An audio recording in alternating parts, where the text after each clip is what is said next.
This vlog has been created because of a friend's daughter getting into a pretty messy situation with her debt. I normally don't dwell on debt. I'm more on the wealth side, saying how to create income, etc. Then I realized one thing, that when you're young, the worst thing that you can do is not save. And I used to think that not saving or not investing is the worst thing. Now I realize that getting into debt is one of the worst things. So I'm doing a small video today on getting out of debt. First, step number one, don't get into debt. Don't get into debt. Don't get into debt. Use a credit card, but pay before the due date, 4 or 5 days before the due date, if you ask me, simply because of the banking time that it takes. I mean, something could go wrong. So therefore, make sure that if your bill is due on the 12th of the month, by 8th or 9th of the month you make the payment, or ideally having a standing instruction that it gets cut and it gets deposited into your current to your credit card, right? So that is the best. Now what happened is, I'll not give you too much of the numbers, or okay, let me give you the numbers. That this girl has got into debt worth about 15 lakhs. She's about 30 years of age and her debt is about 15 lakhs, and this 15 lakhs has been caused by various things, including some online gambling. Now that is the worst thing that could have done.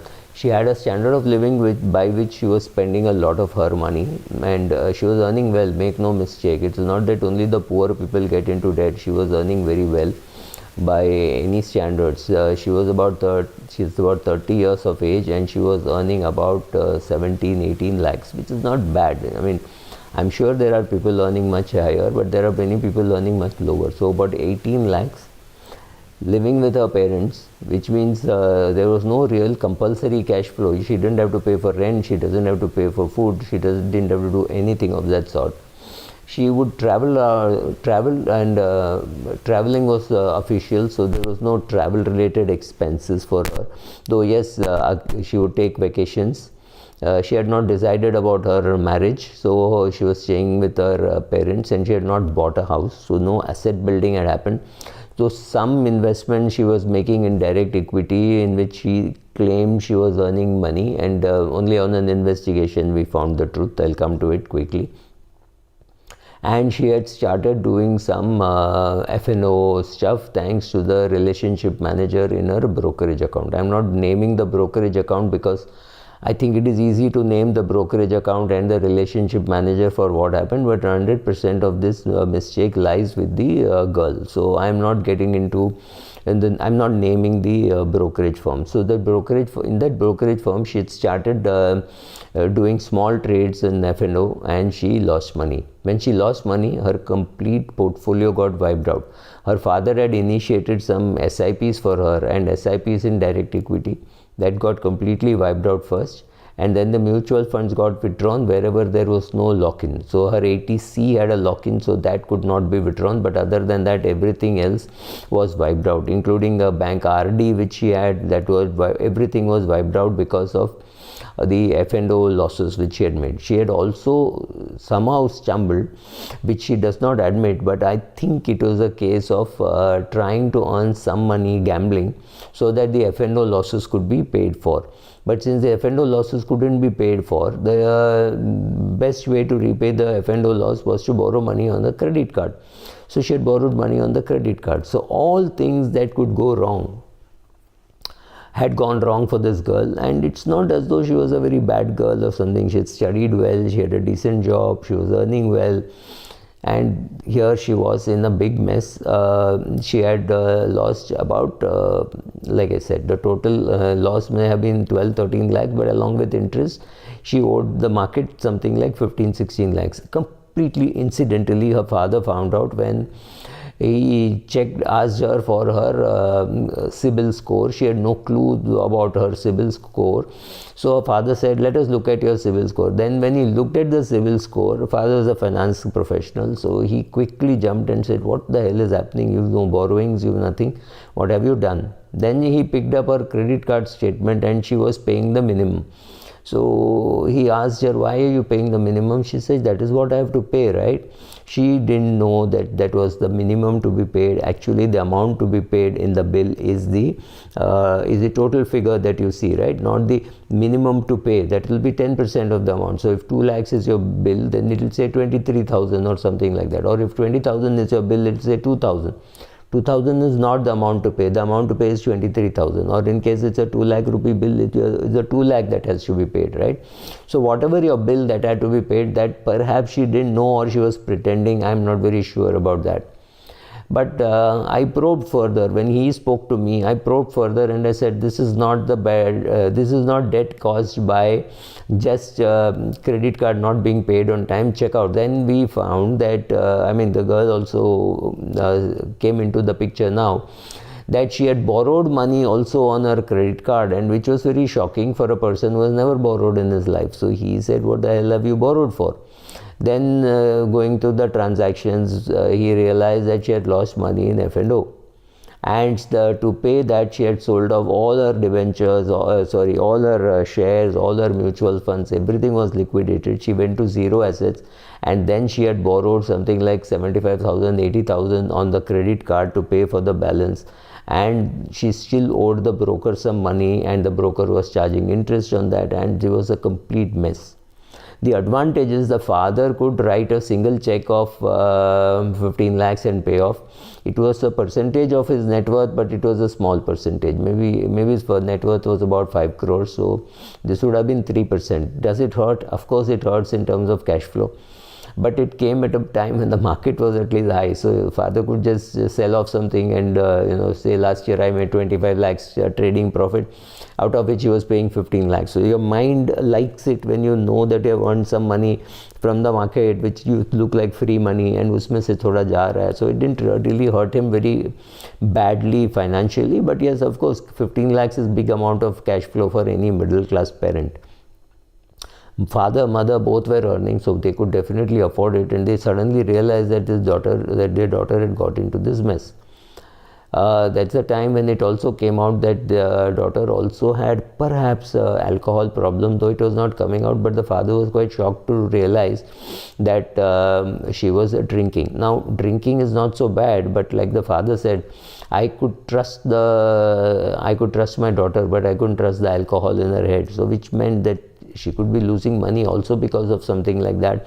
But largely, I would have traced almost all her mistake to the RM pushing her to do some trades in F&O. But suddenly now here was a real crisis. She was not able to save any money to save tax because there was no ATC available for her. So suddenly the father had to lend money not only to pay off her liabilities, but also use the money to invest in ATC and all those kind of things. She needed that kind of money even to save taxes. And this whole thing came out sometime in October, November, and of 2021. So December was a tough month for the father to fund her ATC, his own ATC, and the mother's ATC. So all that had to be funded. So there was a lot of cash flow. Small time, but yeah, 4.5 lakhs there, 15 lakhs to be paid off. So, and then I sat with the daughter and said, this is how you repay loans. You make a list of your loans, and there are two methods: the avalanche method or the snowball method. One is if you are a person who says, okay, here is my list of people from whom I borrowed, which in her case included some friends, included her, she had not borrowed from her parents, but included her friends, included her credit card, included her broker, and that's about all. So I had to make a small list. Of course, there was a personal loan also. So apart from the credit card, there was a personal loan. So all this put together, I said, make a list, put the most expensive loan first, and start repaying. You have to anyway pay the minimum on all of this, and start repaying the most expensive loan first. The loan from the father was used to pay off all the friends, because for the father it didn't make any sense that she was borrowing from friends and not repaying.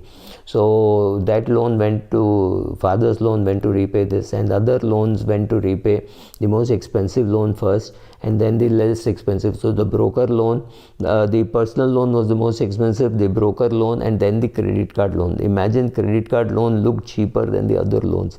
So expensive was her borrowing. She was borrowing at 36%, or she was borrowing at 42% on the credit card, and it was a higher rate from the broker and from her on her personal loan. It was ridiculously high rates at which she was borrowing, and that is what had contributed to the 15 lakh loan, right?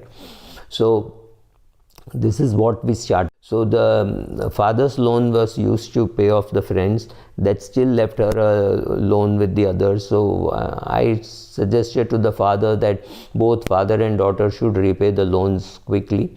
So every month the father told the daughter, if you pay 5,000 rupees to the broker loan, I will also pay 5,000 to the broker loan. So whatever you pay, I will match 1 for 1. So they've started paying, and I think they will, by the month of February, they would have repaid. The father could have repaid the whole thing by one stroke of the pen. But we wanted to put some burden on the daughter also. The daughter had suddenly stopped doing F&O, and the relationship manager was still calling her saying, oh, you do this and you will recover your losses. It doesn't happen like that. 99% of people lose money. 99% of the people who trade lose money because they are not really traders. They are people who pick up the paper in the morning and say, oh, today I think this looks good, and they buy it. They have no clue how to do it, and they are led by a relationship manager who, it is a case of the blind leading the blind, right? That guy has no clue, that girl has no clue. There are a lot of women who are relationship managers. They have no clue what they are talking. So if you are losing money, they are likely to tell you, oh, do one more deal and you will recover. And it is a myth that you can come out of a gambling debt by gambling more, right? Yudhishthira learned it the hard way. So you don't need to just go and read the Mahabharata. You know what I am talking about, right? So how do you get out of debt? So some people like to score victory, so then they start repaying the smallest loan first and then the bigger loan. So they say, oh, I had 6 people to whom I owed money, I paid off 1, so now I have only 5. Oh, I paid off 1, so I have only 4. So some people like such victories. So for such people, paying the smallest loan first makes sense. But for normal people who understand cost of the money, paying their most expensive loan first makes sense. So one is called the avalanche method, one is called the snowball method. Doesn't matter. Take money from whichever sources you can get. So if it's your parents, friends, etc., and you can get 0 rate of interest, repay the most expensive loan, because it's like a treadmill. You'll never get off it. You'll never be able to get off it because the speed is increasing.